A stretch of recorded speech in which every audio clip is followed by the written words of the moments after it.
What's up, guys? When a neighborhood starts booming with trendy coffee shops, new developments, and rising home values, is it a sign of progress?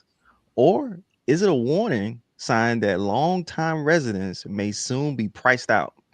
That's the tough question at heart when it comes to gentrification. What's up, guys? It's Teach Me Tuesday. Today, our topic is gentrification, growth or displacement. And this is a touchy topic. And I believe we're going to have a great discussion about gentrification, growth or displacement. What's up, Absolutely. guys? Yeah, man, I love this topic, man. I love it from a sense of just be able to talk about it because I think this is one of the topics that people, they're feeling it, they're experiencing it. I know they're definitely feeling it there in Orangeburg. We're feeling it here in the Low Country as well. Even though Gavin, you grew up in Orangeburg, that's hometown. Hmm. Wilmart, you still there, and Right. so to see all of the changes that's happening from the businesses, the new coffee shops. I think y'all got Starbucks and Dunkin' now to see the builders You coming Starbucks. there. Two of them, like to see all of the different changes. So a part of you feel like, oh wow, this is growth, this is good, this is great, right? But Hmm. then like for those like natives, those fixed income, those people that they're there as these, because what happens with growth comes a rise in pricing, right? And Yeah. Right. so and then you'll talk about affordability as well, but still it's one of those bittersweet type things. It's good because you don't want to stay the same forever, right? You can't Right. do that. But at the same time, I feel like it has to happen. But I don't know, guys. What do y'all think? What do you think? What do you think, Yeah. Gavin? I mean, I think overall, I mean, so the purpose or the benefit from gentrification is that it boosts the economy. It helps with employment opportunities because it brings about new jobs and things of that sort, and then also like the like local municipalities or the local community benefits from like the tax revenue that comes from these new businesses and stuff that comes in. So they're able to allocate and like build parks or other recreational things around around your community to help draw in people or to help people feel more of a community. However, but the those things are positives when you're looking at it from a scheme of, man, things are growing around me. It's great. There's new places for me to go, new things for me to do. But man, I'm still getting paid $15 an hour on this same Mm. job that I've been working for 15, 20 years. And it's great that all these things are coming. And you know what? It's a lot more expensive than things were before. But now I can't afford to enjoy these new things, or I can't afford to live in this area because as things get more popular and communities become booming and things of that sort, well, it becomes more desirable. And the more desirable something is, guess what? The more people want to move there, and that's going to draw up. That's going to increase the value of what somebody puts a value on the homes in that area, the the the schools in that area, and just the things that you can do and enjoy. So that's gonna that makes everything rise. And if I'm That's a making good the same point. money I was That's a making really good before, point. What do you think, woman? I see your eyes going. Your eyes are like, I mean, you're literally living it. I mean, what's happening in oh, Orangeburg we right all now? I mean, I don't think I mean, I'm only 38, but still, in my 38 years of living, I have never seen, like truly been a part of this, the witnessing of, I Right. went to school in Orangeburg. We didn't have none of that stuff about 10, 15 years ago, to now just see the progression of what's happening in Orangeburg County. Yeah, it's like you said, it's bittersweet. It, I won't it's hard for me to say bitter. So is it just so sweet? and I'm gonna tell you why. Because for someone that has lived here, right? I'm a native here, and I'm young. I believe I'm still young, guys. You know, I believe I'm still young. middle And age. and, and guess what? And guess what? A lot of the young people leave because There's there nothing. isn't Yeah, anything that they like here. But you that's so have to be true. delicate. You have to be delicate with that. Okay. Um, with growth, there's there's compromise. You know, I'm gonna say this, guys, because I love growth. Don't get me wrong, but you do have to consider the people that, hey, they like things like they are. You know, Mhm. I'm the chair of the planning commission for Orangeburg County, right? So I'm there at those meetings when people come in and they see that sign outside their yard or down the street where it says rezoning may occur. And so the neighbors, they get together, right? They come together and say, hey man, they about to change the zoning here to XYZ. And it could be changed from residential to commercial. And when you change from residential to commercial use, that commercial land use could mean a lot of things. It could mean, you know, grocery store, it could mean gas station, it could mean business, it can mean something that you don't want. It could mean a liquor store that you might not want right there. Okay. It just opens the door. But the thing is that I see that and I totally understand, like, there's a reason they have zoning in place in your cities, so they can control certain things from happening. But I just went on a whole tangent just now. And Yes. but I guess what I'm trying to say is this, that it's a two-edged sword, okay? What side of the Because sword are you on? Are you pro growth or are you or I want to see Orangeburg, grow. Mhm. I want to see Orangeburg be the best that it can be. All right. I love the small town feel. Okay. Let me say that there's a small town feel that Orangeburg has, but I also feel there's a lot of improvement that we need to make. You know what I'm saying? So I just feel like in order to keep some of the young people here, Right. that we got three, we got University. one college, two universities here. I don't want to see all those young people leave after they graduate. Why not keep some of those young people here because they like Orangeburg, you know? You So, gotta go. You gotta plan. So let's back up just a tad, right? right, So the topic of this conversation for today is about the word gentrification. So first of all, guys, when y'all hear the word gentrification, do you think gentrification has like a negative connotation to it? Do you feel like people view it as like that's something negative, or do you feel like it's more so viewed as like, oh, this could be a good thing? And before I answer that, I want y'all to think about that because, like, here where we are in the Low Country, like even though I went to school in Orangeburg, I grew up in Charleston, right? So for right, us, it'll be the Park Circle area, right? Park Circle has completely became gentrified. Like it was just wow, nothing but right, your lower income black, class families there. But it's now flipping, right? And so you go to Park Circle now, I mean, honestly, for a two-bedroom, one bath, 600, 700 square foot house, you're talking about close to a $500,000 for Park Circle.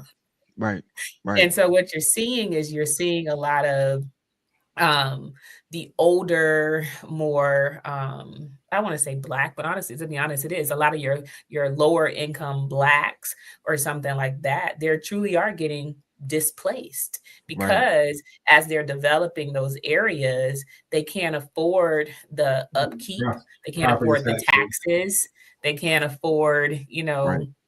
nothing, and so that's the sad part, right? It Because is. they do get displaced because they can't keep up with the growth that's Right. coming around them.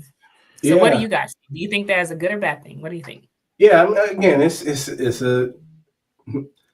it's good and bad. I don't think we can strictly say that it's bad for everybody or it's good for everybody. Um, the ultimate, I mean, the goal of it, I think the end game is in most situations for it to be a good thing, for it to help grow communities and and for people to grow with it. However, it doesn't lift up those low income residents. I mean, you just said something. You said I didn't ever thought about that. The goal should be to grow and for people to grow with it. But I think the unfortunate part is the growth is happening. But there's a good bit of people that's not necessarily growing with the growth. Right. Right. Because you made a point with wages, right? Because wages play a big part in whether a person can truly afford. That is true. And And before we, fixed before, incomes. I like to Yeah. say before we jump there though, I was gonna say, so just my understanding of what gentrification was when I first heard the term. As a black male, to me what it meant was, man, it's about, people are coming are into an area, and these low income, or let's call it the hood, because that's it's the cheapest locations to gentrify.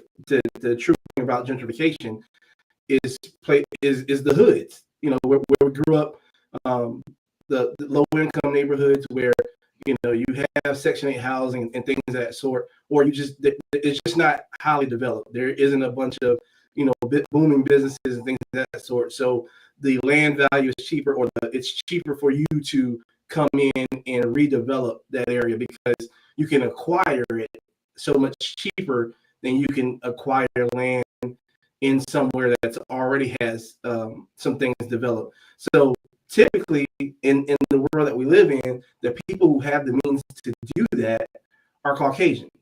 They have the wealth and they have the money to come in and create that gentrification system to improve an area. That's not just saying that Caucasians only, but for the most part, we can say in America that that's who held the wealth to do gentrification in a lot of these low income areas. We do have a lot of blacks who are teaming up, building up their communities, people who have wealth, who have developed wealth, and also other cultures and races as well. But that's where it comes in. That my understanding was, oh well, this means that the hood ain't no longer going to be the hood. It's going to be taken over by that my understanding initially, when I was younger, was that white people come to take over the hood and change the hood, and that's what we see it as kind of today, in certain aspects. But did that necessarily mean a bad thing? No, not always, because hey, now it's it's quote unquote sometimes it improved the safety of areas, or it may have changed we now no longer have to just settle for what the prices are at the Piggly Wiggly. We now have healthier food choices that go to Earth Fare or Publix or wherever it may be. It brought about some positive change, but it also took away some of the things that we knew growing up or hold dear to ourselves as fond memories. So Yeah, you got a point. I can see your wheels turning, Wilma. I could see them turning. I could see. Like, what do you think? I mean, I know that I don't know. I feel like this one's a hard one, right? Because at the end of the day, I'll say this before you answer this really quickly. I'm a proponent for growth, right? I kind of have like this mantra of you grow or you die, right? And that's the same thing for a city, right? Either you're going to grow that city or that city's going to die, because cities can go bankrupt, right. Towns, little small communities can go bankrupt because there's not enough growth. You can't not just stay the same forever. Like that's just not the way that the world was created. We were created to evolve. We were created to grow. So I think growth in a positive way. I think being on committees, sitting on the chair of these economic development sectors is so important, because you have a say on how fast a community or an area can grow, or unity on what they need to do. Because unfortunately, I'm a proponent of, if you're making $15 an hour and you've been making $15 an hour 10 years ago, and you're still making that now in the future, then you're not growing, right? And to me, that's not necessarily a good thing. You need to grow. Right. Right. Yeah. I know. I It's heavy. I I really feel like this is a you have to treat this very delicately Hmm. because I do understand and I hear the cry of a lot of our citizens out there that say, hey, the reason they moved to a place like Orangeburg is because they like the pace, you know, they like the calmness of it. They like no traffic, right? You know what I'm saying? So like Yeah. when I hear that, I really had to sit back in my chair and say, you know what, I get it, man. If you buy some property in the country and someone wants to throw this 400 house neighborhood right next to you, I would feel some kind of way too. Yeah. You know what I'm saying? Hmm. Because if that's what you wanted and this is the reason why, you know, you purchase property somewhere, I can understand. I can understand that. So that's my point for those citizens out there that they don't want the change. I get it. I understand Hmm. that. But when I weigh the pros and cons Mm. to gentrification and I see how many pros are there compared to how many cons that are there, how many people this will benefit compared to how many people this will not benefit, I lean on the side of growth, okay, of development, of gentrification, okay, but not forgetting the people that maybe they can't do better. Let's just say they're on a fixed income and they can't do better, right? I do feel like the municipality or the city should implement some things in place to help those that are out there that can't do better. Okay. Yeah. There's some that want to do better but can't. All right. This is But true. there are some that can do better but won't. This Okay. is true. So I feel like something needs to be in place to help those that can't do better. Okay. And that some, affordable housing needs to be in place. Maybe some tax incentives for those that can't afford more needs to be in place for those that don't want to be displaced out of their community. I do feel like they need to be considered and not just thrown out. I totally agree. Yeah, so I know no, like, I can go on by that, but we are past our 15 minutes today. Yeah. So I'm gonna let that slide. Hey, this is probably gonna be a part one, part two. I think we can Yeah, hit this we again next definitely week. barely scratched the surface with this. Oh But no, man, y'all, we I mean, still you go guys ahead. made some really, really good points. And I just think that we should, our challenge or our call to action with people is to figure out Right. how do you grow with the communities that are changing, right? Where do you Mhm. Mhm. fit in there? How can you continue to develop yourself so that you can ride that wave of growth as well versus getting washed away in somewhere in that tide? So, guys, until next time, guys, I really hate that we ran over so quickly. Can I But go ahead. can I say one more thing though? Let me say one Mhm. more thing.